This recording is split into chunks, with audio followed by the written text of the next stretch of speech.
Hello good people, how are you doing? Hope you are doing great. Welcome back to this amazing YouTube channel, your number one YouTube channel for daily TV shows, analysis, prediction and recaps. And this video goes to Neema fans and it's Neema 17th Tuesday episode. Welcome.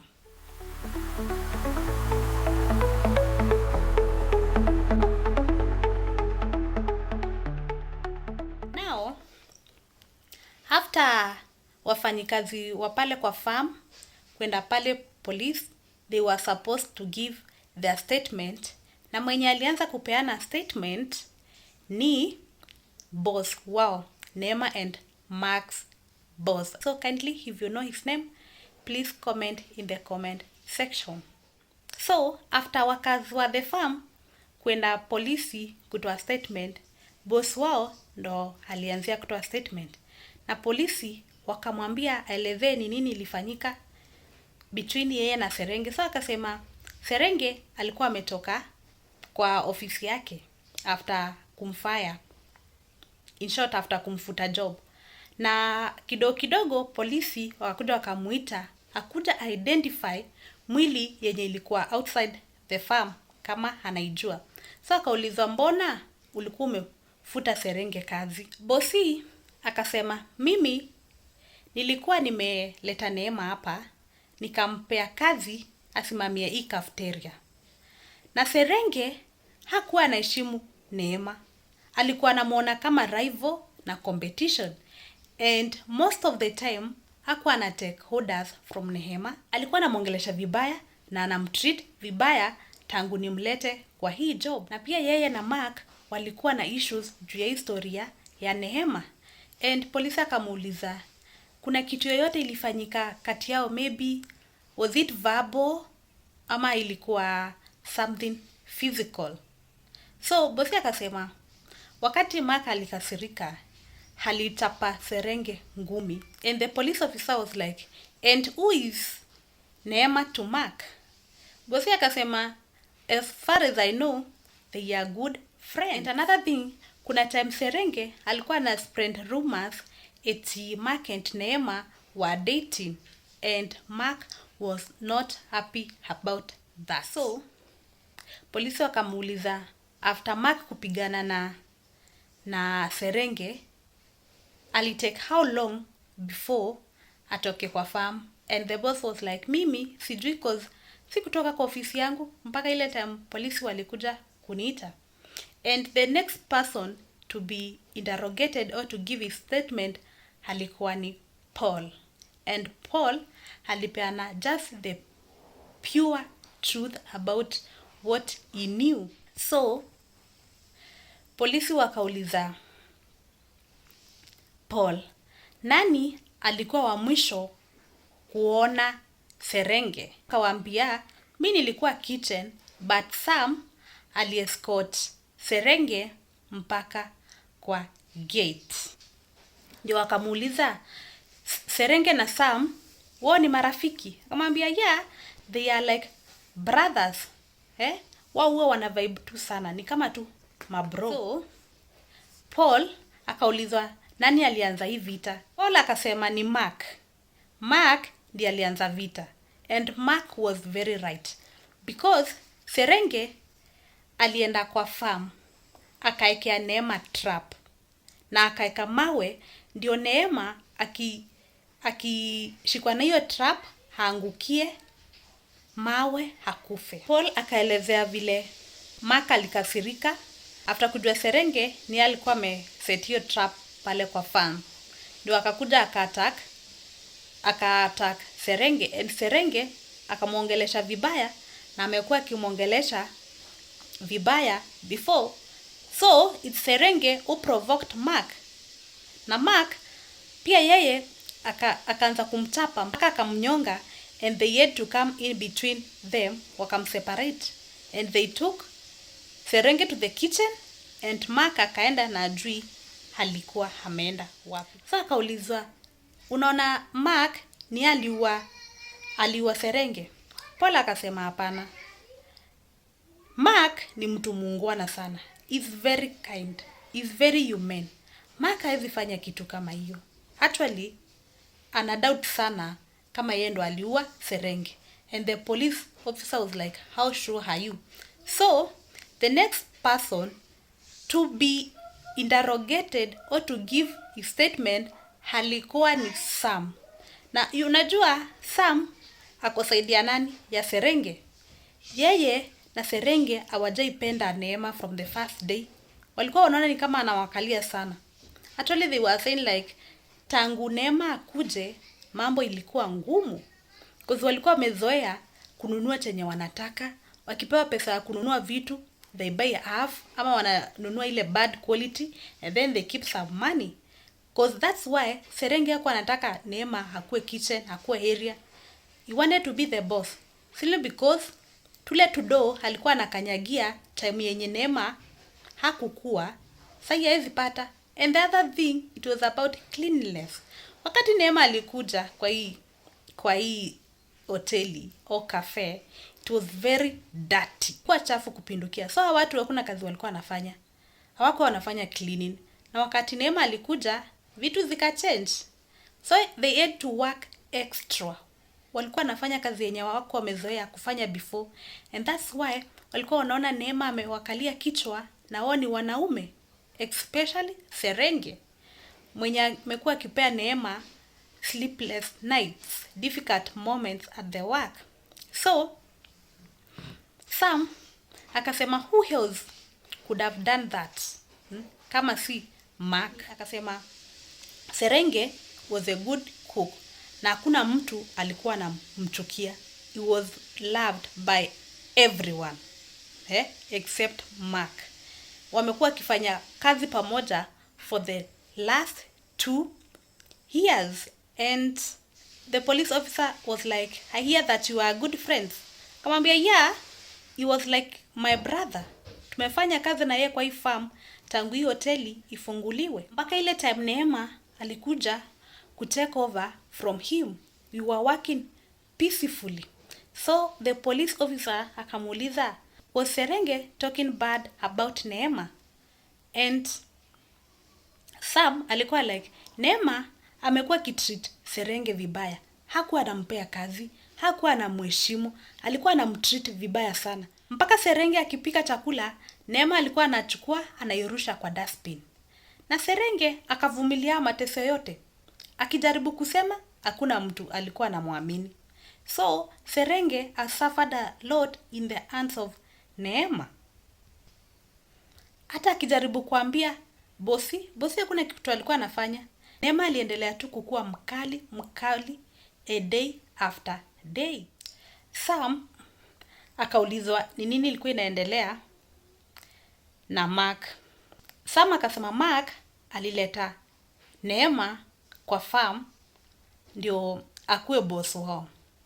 And Mark na Neema wanakaa pamoja kwa the same house. And Neema is very young, beautiful, single mother. So si unajua chenye namaanisha nikikwambia hivyo. And the police officer was like, no. Sam, mimi sijakuuliza hivyo. Wewe niambie ni nini ilifanyika katikati ya Serenge na Mark. Sam akapayuka. Akasema anytime yenye Serenge anajaribu kuongelesha Neema, Mark huwa anaingilia kati. Na leo alijaribu kumchoka, alijaribu kumuua. Yeye alikuja tu, akamchapa, akamnyonga, karibu amuue na akamwambia atamuua. And that's what he exactly did. Alimuua, then akatoroka, akaenda zake. So, you see here, Sam already asha make conclusion yake. Na akasema even Mark in the morning said that ataua Serenge. And now Serenge amepatikana, ameuliwa. Na akasema Mark alimuua na akatoroka. Simply because hii time yenye walipata mwili ya Serenge, pia Mark hakukuwa kwa farm. So he made his conclusion that Mark ameua Serenge na akatoroka. And all this time tunajua wao na Serenge hawajaipenda history ya Neema na Mark. Simply because Mark ni alileta Neema kwa farm na amekuwa akimdefend tu sana sana. So now time ya Neema ya kupeana statement ikafika. Neema alikuwa amepigia Richard already, because Richard is a family lawyer. Na mnajua kama kawaida kama dawa, Richard has disappoint Neema. So Neema akipeana statement yake, Richard alikuwa na yeye. So polisi wakamuuliza ni nini ilikuwa inaendelea katikati yao, like what is this hostility that was going on between him and Serenge. And Richard was like, don't put my client in a position of a suspect by calling the whole issue hostility. So ofisa akasema, haya tuambie hiyo conflict ilikuwa ya nini yenye ilikuwa inaendelea katikati yako na Serenge. Na Neema akajitetea akasema Serenge alikuwa nakataa kuchukua orders kutoka kwangu simply because I'm a human, and alifanya hii kitu na amekuwa akifanya from the first day since ni kuja kwa hiyo farm, na hii kitu imekuwa ikiendelea for so long mpaka alikuwa ananiongelesha vibaya mbele ya clients, mbele ya customers, na mimi nikaamua ku keep distance. Hakuna mtu yeyote angevumilia kitu kama hiyo. Polisi wakauliza Neema kama Mark ndiye alikuwa mtu wa kwanza kuonana na Serenge. Ndio Neema akaambia polisi ajui, cause after that incident Mark alitoka nje na yeye akamfuata, and Mark was very annoyed because of the way Serenge treated her, cause alikuwa amemwekea trap, na hiyo siku kitu mbaya ingefanyika. Actually maybe she could have died thanks to Mark mwenye alimsaidia. Ndio huyo ofisa akauliza Neema eti Mark ni nani kwake.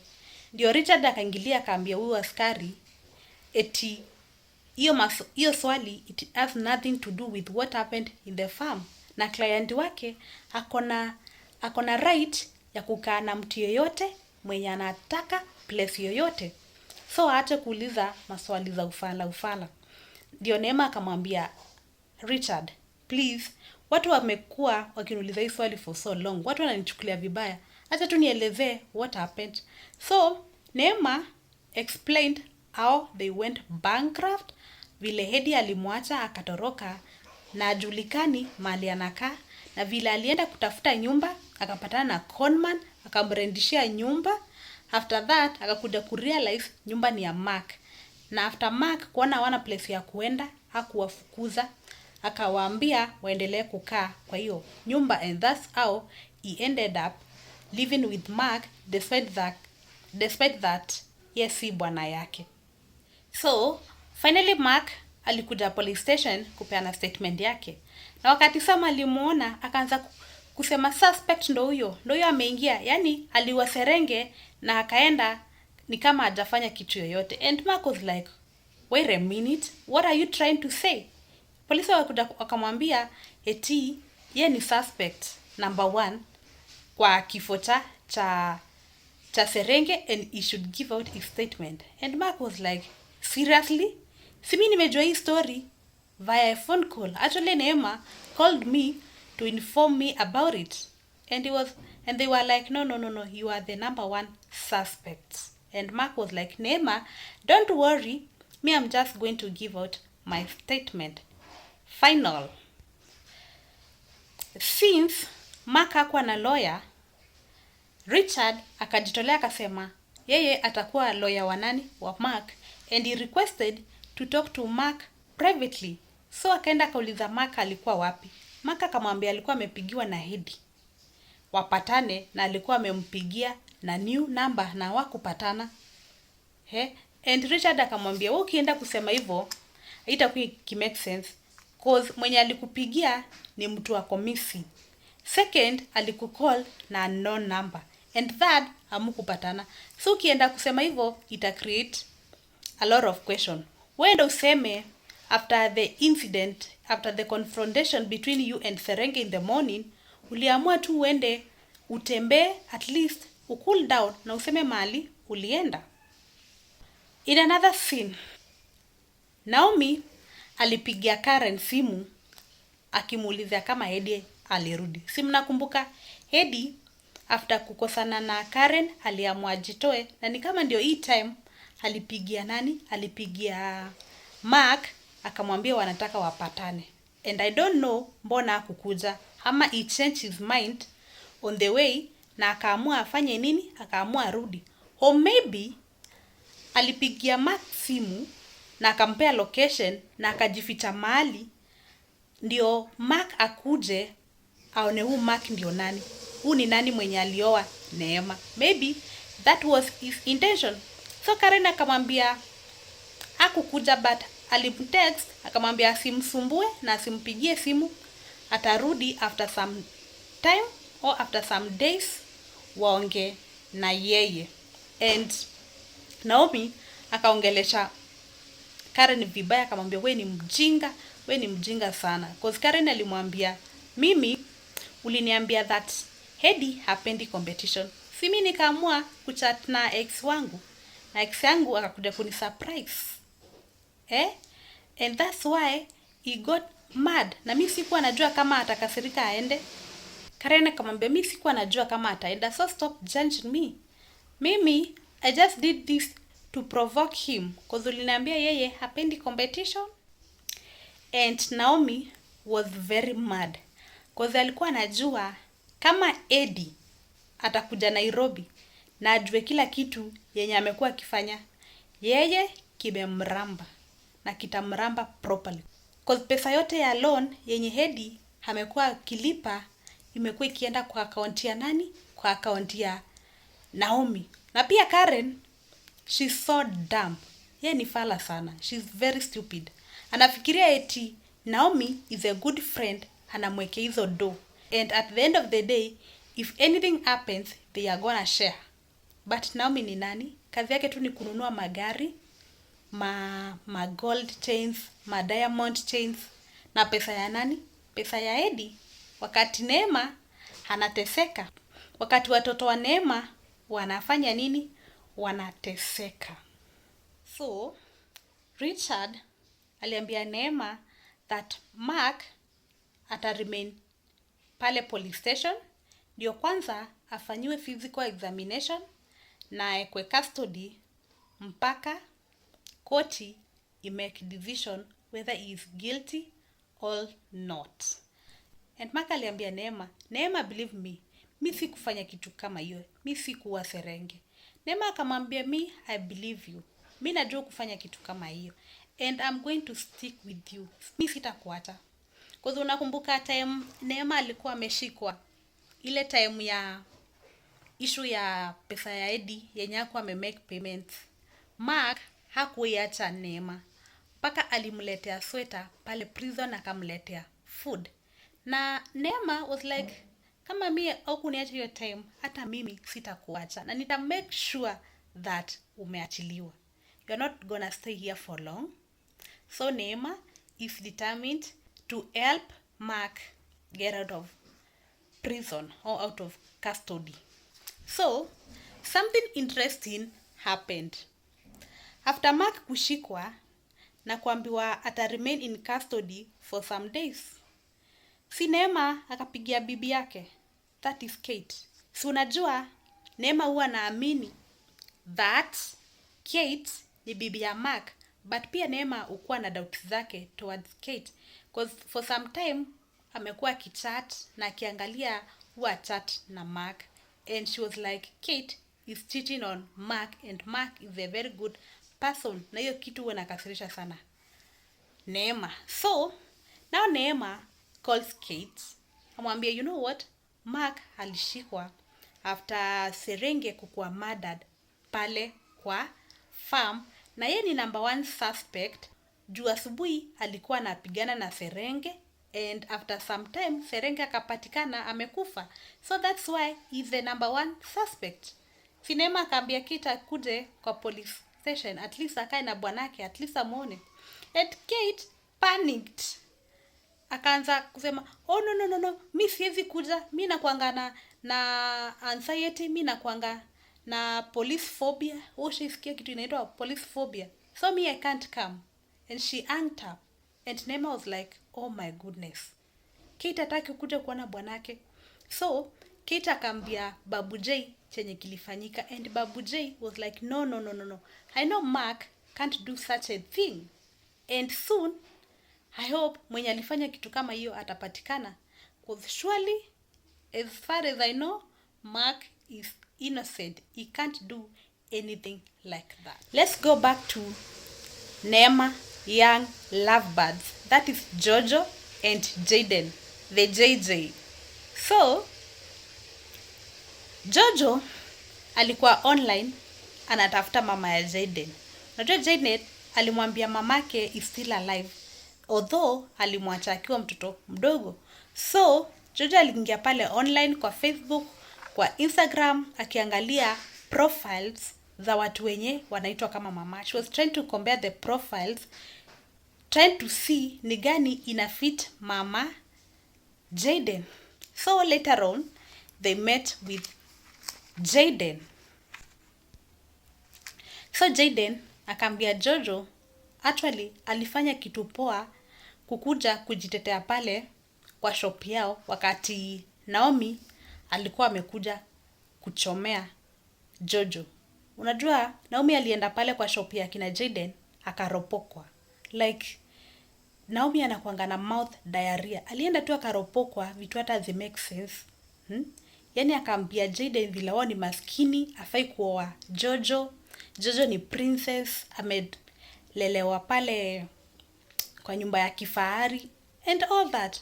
Saying that ati Jaden si type ya Jojo, na wakati Jojo alisikia eti Naomi alikuwa kwa shop yao, alienda akawaambia no. Whatever Naomi said has nothing to do with me. Because as you all know, yeye uropokwa na yeye uongea vitu zenye as it makes sense. So hiyo ndio kitu Jaden alikuwa anaambia Jojo alifanya poa. So Jojo was like, na babako alisema nini wakati nilitoka?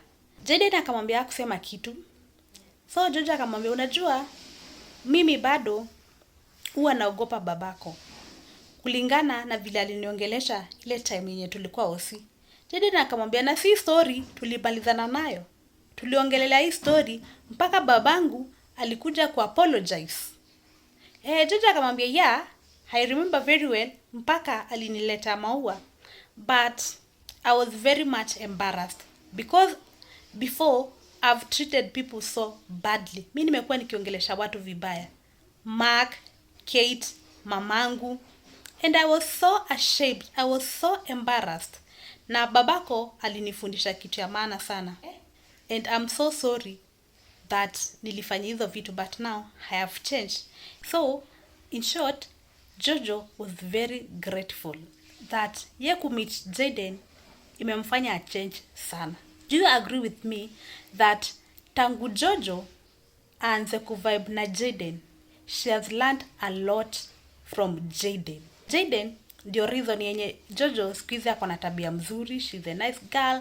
She's talking to people nicely. Because initially she was very, very rude. Mpaka niliwatch episode ya kwanza ya Neema and I was like, I'm not going to watch this show with my daughter because I know it's gonna be rude just like Jojo. And I was like, hii Neema si kipindi mzuri. Yaani wanaweza aje leta kipindi yenye kuna katoto kanaongelesha mamake vile kanataka. So guys, that's all I have for now. Thank you for watching and let's meet again in the next video.